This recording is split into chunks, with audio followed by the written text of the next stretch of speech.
Clarity कहाँ से आती है? सुन, आज हम कुछ सॉल्व नहीं करेंगे। आज हम समझेंगे। तुम्हें क्लैरिटी चाहिए, है ना?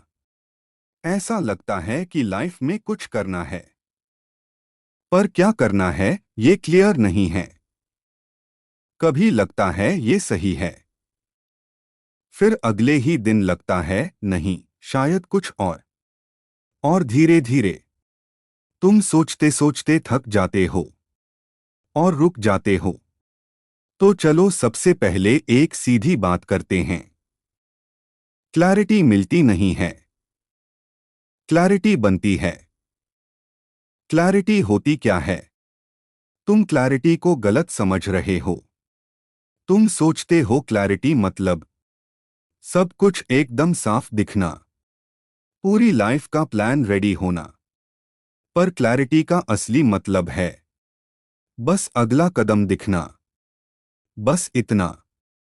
जैसे रात में गाड़ी चलाते हो तो हेडलाइट्स सिर्फ थोड़ा सा रास्ता दिखाती हैं, फिर भी तुम पूरा सफर तय कर लेते हो। क्यों? क्योंकि तुम पूरा रास्ता एक साथ नहीं देखते, तुम बस अगला हिस्सा देखते हो। लाइफ भी वैसी ही है। क्लैरिटी क्यों नहीं आती? अब असली सवाल, तुम्हें क्लैरिटी क्यों नहीं मिल रही? 3 सिंपल रीजंस हैं। एक, दिमाग ओवरलोड है। तुम बहुत कुछ कंज्यूम कर रहे हो। रील्स, यूट्यूब, लोगों की एडवाइस, इतना सब सुनने के बाद तुम्हारी अपनी आवाज दब जाती है। फिर तुम कंफ्यूज हो जाते हो, सही क्या है? 2, तुम्हें गलत होने का डर है। तुम डिसीजन लेने से डरते हो क्योंकि तुम्हें लगता है अगर गलत हुआ तो। और जब तक तुम ये सोचते रहोगे तुम कभी क्लियर नहीं हो पाओगे। 3, तुम परफेक्ट क्लैरिटी का इंतजार कर रहे हो। तुम सोचते हो एक दिन सब क्लियर फील होगा और उसी दिन तुम स्टार्ट करोगे।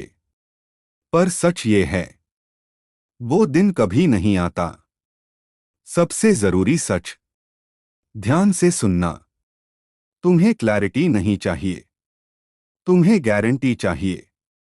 गारंटी की जो भी करो वो सही हो, कोई गलती न हो, कोई रिग्रेट न हो। पर लाइफ में गारंटी नहीं होती। और जब तक तुम गारंटी ढूंढते रहोगे तुम क्लैरिटी से दूर रहोगे। क्लैरिटी आती कैसे है? अब सबसे इंपॉर्टेंट पार्ट, क्लैरिटी आती है 3 जगह से। एक, साइलेंस, शांति से। जब तुम रुकते हो और अपने थॉट्स को सुनते हो। शुरुआत में अजीब लगेगा, दिमाग भागेगा, पर धीरे धीरे तुम्हारी असली आवाज सामने आएगी। 2, राइटिंग, लिखने से। दिमाग घूमता रहता है, लिखना उसे सीधा करता है। जो कंफ्यूजन है, लिख दो। मुझे क्या करना है? मुझे क्या पसंद है? मुझे क्या नहीं करना? जैसे जैसे लिखोगे वैसे वैसे क्लैरिटी आएगी। 3, एक्शन, कदम उठाने से। सबसे बड़ा सच यही है, क्लैरिटी सोचने से नहीं, करने से आती है। तुम जो भी ट्राई करोगे उससे तुम्हें फीडबैक मिलेगा और वही फीडबैक तुम्हें क्लियर करता है। रियल समझ, सोचो तुम एक अंधेरे कमरे में हो। तुम खड़े होकर सोचते रहो स्विच कहाँ है, तो क्या मिलेगा? कुछ नहीं। पर जैसे ही तुम हाथ बढ़ाओगे, दीवार ढूंढोगे, मूव करोगे, तुम्हें स्विच मिल जाएगा। क्लैरिटी भी ऐसे ही मिलती है, मूवमेंट से। Mindset change. एक लाइन याद रखो, जब क्लियर होगा तब स्टार्ट करूंगा को बदलो। जब स्टार्ट करूंगा तब क्लियर होगा। यही डिफरेंस है रुकने और आगे बढ़ने में। सिंपल एक्सरसाइज तुम्हारे लिए। अभी के अभी नहीं, पर आज ही। ये करो। 10 मिनट अकेले बैठो। 2 जो भी दिमाग में है लिखो। 3 एक छोटा स्टेप चूज करो।